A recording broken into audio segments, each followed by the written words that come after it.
Hey everybody, welcome to Talking Cars with Consumer Reports. I'm Tom Muchler. And I'm Jake Fisher. We're doing this podcast in our Ford F-150 because the podcast is about the Ford F-150. So Jake's going to push the button so that we go out on the track, safety first. It's a big truck. I have to reach way down in order to get onto the Oh, the auto, button. start-stop activated too. Yep. Very smooth. This is the 2.7 liter. We've talked a lot about the F-150 in previous podcasts, and there has been so much hype around this truck. I mean, everything from them running Baja 1000 with a truck that looked like the old truck, to which truck would Jimmy Fallon pick, Yep. which competitors of ours taking sledgehammers to the truck.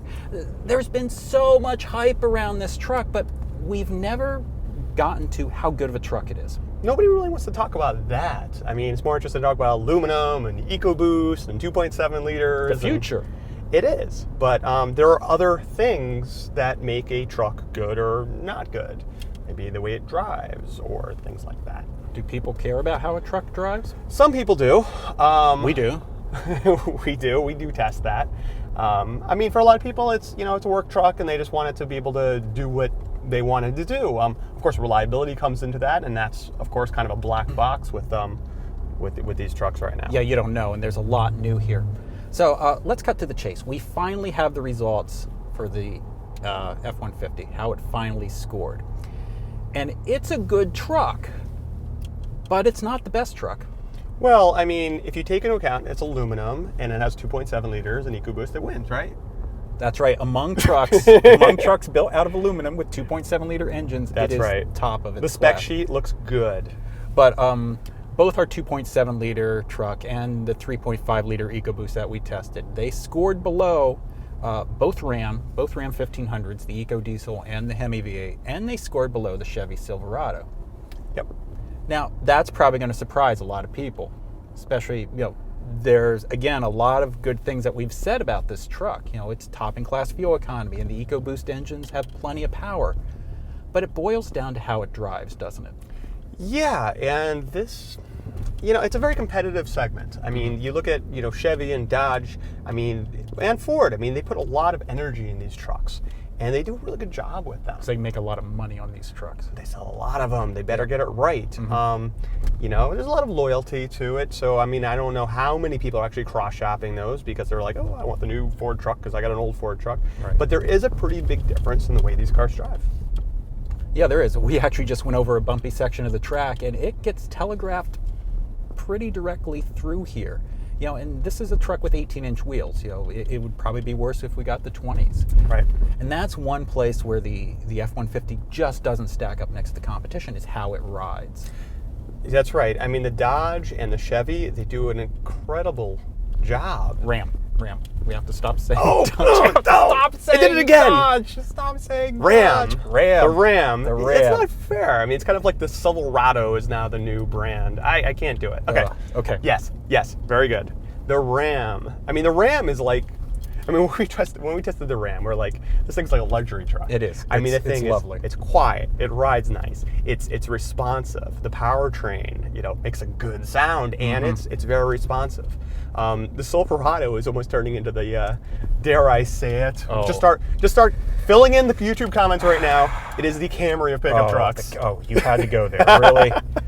You guys rate a pickup truck that you call the Camry of trucks above a real truck. What kind of? Feel free to use that exact wording in the YouTube comments in the comments below. Exactly. But it feels smaller. The steering is nice. It's very easy. My wife could drive The Silverado gets lower. Yeah. It is. It's kind of like what the old Tundra used to be like. Yeah, before they bulked up the Tundra. Made it into a Tonka truck, basically. Right. But there's the thing. The Ram has shown that you can have a pickup truck that rides well. Yep. The Silverado shows that you can have a pickup truck that handles decently. Yep. We're not expecting these things to be sports cars. But even then, driving this thing, the steering just isn't great. It should be better than this. Yeah. And that's it. The ride is not real great on this, and the steering is just, there's a big difference between this and the Ram and the Silverado, and it's just, there's very little connection with what you're doing. There's a lot of turn in, and there's like almost no feedback about it. So it's kind of like I guess if you're coming from a heavy-duty truck, like a 2500 series or something like that, it's like, you're kind of expect it, But for a truck in this segment, you could do a whole lot better. Right, and I have a theory about that. My theory is that Ford bet the farm on this truck. Okay, the aluminum body, the fact that they're trying to move a lot of people to this brand new 2.7 liter engine, which is crazy given an Accord has a 2.4 liter. You're expecting this thing to have a 2.7. Yes. I think asking their owners to accept all of that new stuff, what they did is they benchmarked how the old truck drove as closely as possible. That you would drive your last generation F-150 there, get into this new F-150 and be like, this feels familiar. Well, you got a good point. When you do have such a big piece of the market, it is, you don't want to kind of mess with success too much, right? They sell a lot of F-150s. So suddenly they go change the thing and they're like, it drives like a Mazda 3 or something. You might turn off people, but I don't agree with that. I think you could go and make it steer more responsive. This is a very slow ratio steering, and I know they'll say, well, that's better for towing a big trailer or whatever. It's not. You can tow. I tow with a Durango that actually has steering. Right, exactly. Remember, I get the Durango in every podcast. Check.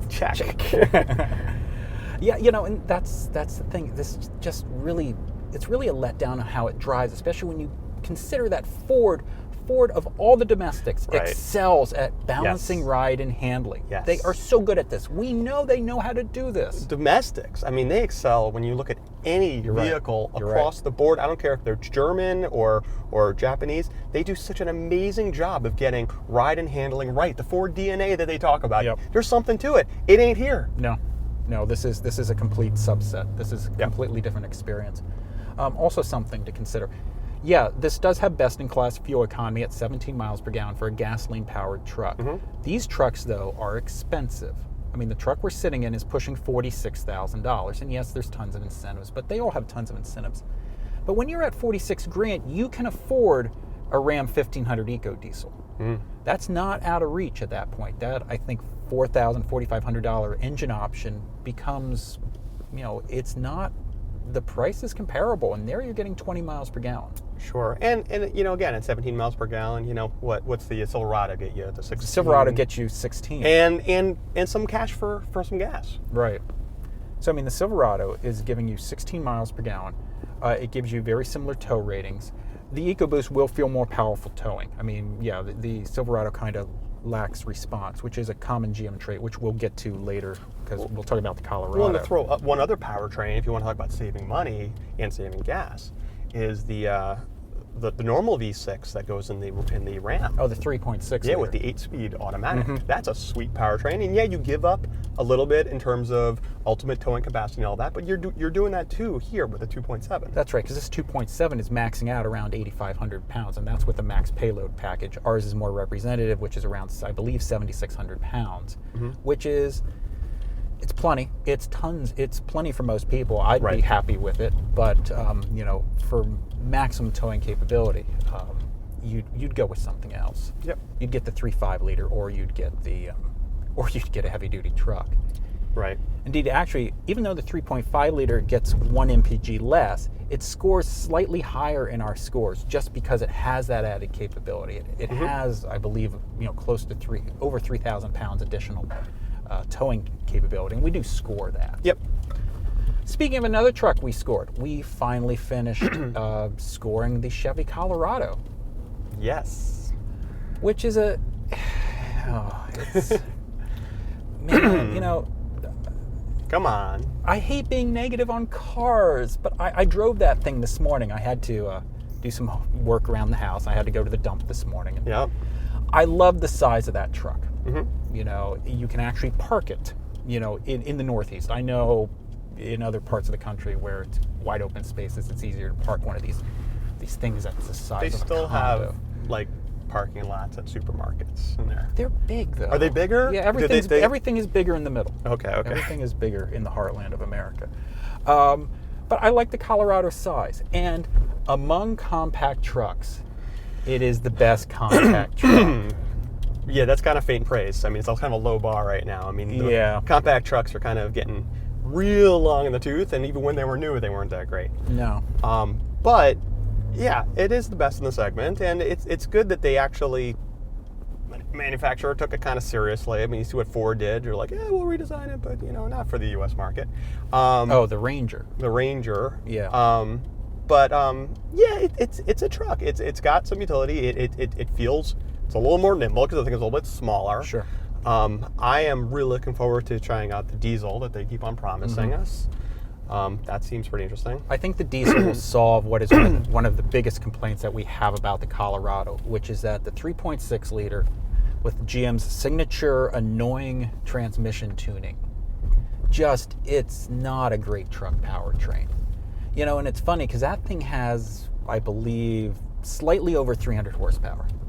This 2.7 liter F-150 has, I believe, 325. There is a world of difference between how this truck drives and how the Colorado drives. The Colorado will shift to the highest gear possible as soon as possible and just lug along at 1,300 RPM, just trying to save fuel. Trying to save fuel. Just trying to save very much in fuel. your face. And then you go to merge on a highway and there's nothing. Right. Whereas you look at this 2.7, I mean, this thing's got grunt. I mean, it sounds pretty decent too. It's pretty refined. It is refined. And as we It's talked not quite insane mode. No, it doesn't have insane mode. But like we talked about before, we actually got better 0 to 60 numbers on this than we did with the 3.5. Yeah, the F-150 3.5. The F-150 3.5. So I mean, this thing is no slouch. I mean, the numbers. I mean, they're comparable with a Hemi Ram, and they're comparable with all that. I mean, yeah, you're not getting that with the 3.6 and the Colorado, and you are giving up a lot. But it is a functional small truck that is modern. You've got the modern infotainment, and you've got everything all hooked up to your smartphone, and it's got modern safety, and it's been built in this decade, which is designed in this decade. It has been designed in this decade. Yes. You can get forward collision warning on it. I'll tell you, the having that step in the corner of the bumper is ingenious. Because that costs them no money. I used that today at the dump. It costs them zero money to do that. It's not like the Ford where you have to pay $400 and get some, folded out, tailgate ladder, which is cool on its own, but just whacking out a corner of the bumper. It is smart. Yeah. That's all you need to do. The other thing though about the Colorado that is annoying, and again, it's arguing about trucks not having car-like capabilities, but again, we know manufacturers can do better with this, is again the ride. The ride is really not good. It is not I've seen people call it the Malibu of small trucks. It's not. It doesn't have that refinement to it. Yeah. I mean, it's interesting with trucks. I mean, some of the trucks, like some of the heavy-duty trucks, I mean, I wonder if it would be interesting to see more having dual stage in terms of tire pressures. Because I mean, one of the things with trucks is you're trying to get that dragging payload capability, right? The payload. So in order to do that, you have to inflate your tires pretty good, which ruins the low-speed ride or any of the ride. I mean, it's what we saw when we tested the heavy-duty trucks, right? And with 60 psi, I don't care what you do with coil springs or whatever, it's going to be bad. It's going to be bad. Yeah. You see what a lot of German cars do.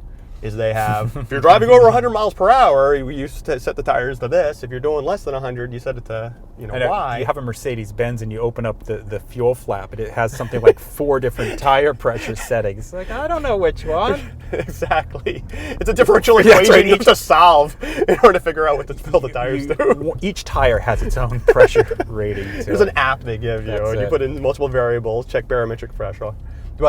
But yeah, I mean, that's something that could help those. But yeah, it's not. But I mean, again, that said, you get into that Hemi Ram, the thing rides pretty nice. And it's quiet. It's so quiet. And also, not to take away from this truck, this is a quiet truck. Oh, the F-150 is an extremely quiet truck. It is. It is. And I'll tell you, when the scores finally got calculated for this F-150, I was kind of let down. Because I'll admit it. You're always so sad during the ratings meetings. It's like, oh, come on. I know. We have boxes of tissues. It's a warm hug. We get attached to these cars. We do. Well, I mean, look. The thing is, where I'm coming from, if I'm buying a truck, I'm towing my Airstream trailer, and I want the power. I want throttle response. And that's what EcoBoost does. And you got plenty of it here. And you have plenty of it here. I do not have that in a Silverado. Oh my God, no. No. And that's all in that tuning. It goes back to what Chevy's doing, right? They're trying to say, you don't want to go that fast, do you? No. We can get you 0.5 mile per gallon. Just trust us. Trust us. It's like you look at the throttle and it goes into high gear, and then. In the Colorado, we've that thing's rated to tow 7,000 pounds. And this F-150 is rated to tow 7,600. There is a world of difference. Between the two. I mean, they'll do it. Yeah, I think Ryan or Joe were towing their jet skis, and they're like, yeah, it's a dog. It just it really needs to rev. It really needs to work. So I mean, I think the guy who's driven F-150s for the last forever will buy this truck and will absolutely love it. It's improvements on just about every measure. Yeah, it's just there's other trucks that do other things better. Yep. I want to talk a little bit about people buying cars. For something completely I different. know, exactly, because we haven't been talking about cars. No. I think that we look at cars as a whole.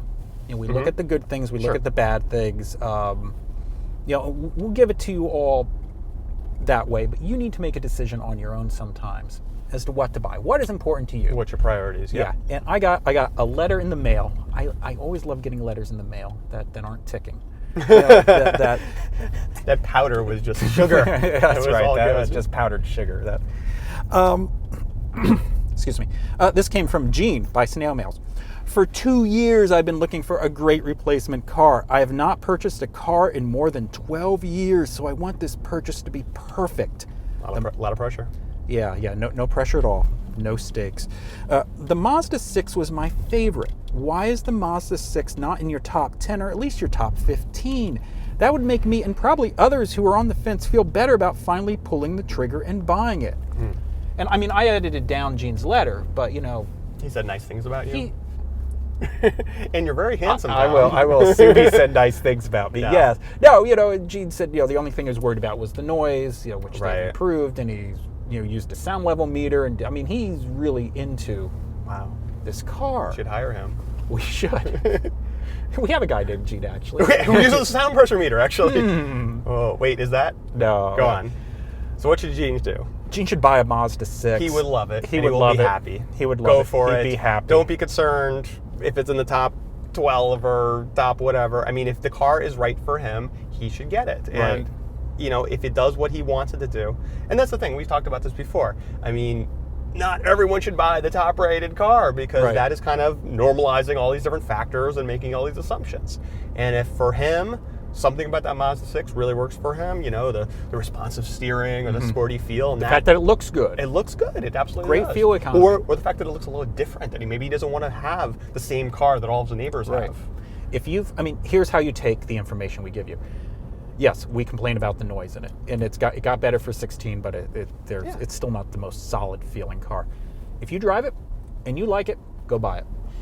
We're not going to hold back the facts. We're going to still tell you what our subscribers say about reliability. We're going to tell you if it's noisy. We're going to tell you if it rides bad. But you make the decision that you want. And I mean, just use all the factors. It meant a lot to me what he wrote in the beginning that, he wants the decision to be perfect. There's just not a perfect car.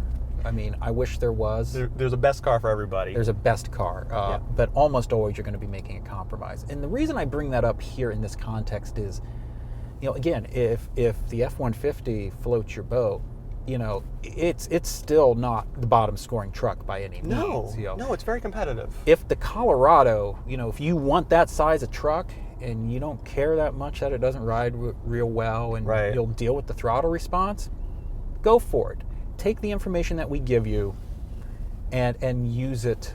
I see what you did right there. But I mean, no, but you're exactly right. Something? No, you did something because I mean it's true, and it's like we will tell you the truth about the way this thing rides and the way this thing steers.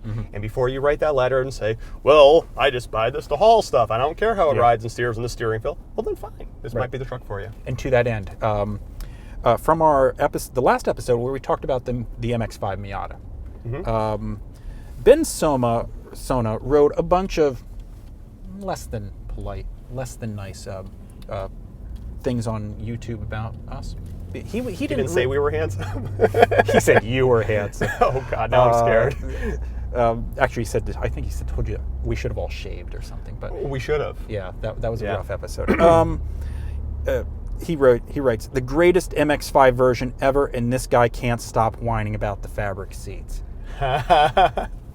You know, I kind of remember saying that it was my favorite car of all time, that I loved how it drove, that I don't remember any of that. the engine and shifter were All spot you on. did was complain about that car. Actually, it was interesting. On my, I shouldn't even get into this, but on my Facebook page, actually, somebody who, let's say, maybe works for Mazda, actually agreed with me. And agreed with us, actually agreed with you, and said actually they're working on those. So actually, on the production vehicles, there may be some improvements. That's good. So if we, wait, Whine more, we might make change. So if we hadn't complained, everyone would have been stuck with Let's go with that. more crummy seats. But it is, it is important to say, and we did say that vehicle was a pre-production model. That was not the car that we are testing. Right. We will be purchasing one. Like this truck that we're driving it that we purchased. Like this is right, exactly. Right. And we will be buying a Miata, and hopefully it will have better seats. Yes. But again, if you drive it and you like the seats, it's okay. Yes. Exactly. One more question about the Miata. Ignoring reliability, ignoring coupe versus convertible, and focusing only on driving fun and handling, what is the better driver's car? The new Miata, or the new MX-5, or the BRZ and FR-S? What are we focusing on? We're focusing on you not driving off the track. Whoa! Remember, closed circuit, folks. Yeah, that's a tough one. They're both terrific. I will say, the thing about the Miata is the powertrain. It's got the BRZ and the FR-S beat. You think so? Absolutely. The powertrain in the Miata is smoother. The shifter is better. You look at the BRZ and the FR-S. If you've ever driven a stick shift Subaru, that's sort of what it's like. Which isn't a great thing. It's okay, but Mazda does powertrain just really sweetly. I think it really comes down to is what you're looking for. You want the rear seats if you need them. You need a little bit more functionality. And a lot has to do with style, too. Are you a convertible person or not, But pure driving. That's like choosing between my kids. That's just, it's not right. Wow. Wow. That's there we tough. Go. I think for me, it would have to be the Miata. I hate to say, because again, it's that powertrain, it's that slick powertrain, and the Miata that makes the difference for me. I'm personally not a convertible person. I'm probably, I don't want to be that exposed. I adore convertibles, and I know that the poster asked us to ignore that, but I just can't. You just can't ignore the package of these cars. It's a hard thing to decide. I think I prefer the Miata too. There's just so much satisfaction in that shifter. It is. It's just so much fun, just sweeping up and down the gears. That's a big part of driving enjoyment. And can quibble about the steering in each, but it's not worth. That's great. It's just not worth quibbling. So that's going to wrap it up for this episode of Talking Cars. As always, we appreciate your comments, so keep them coming. We'll see you next time.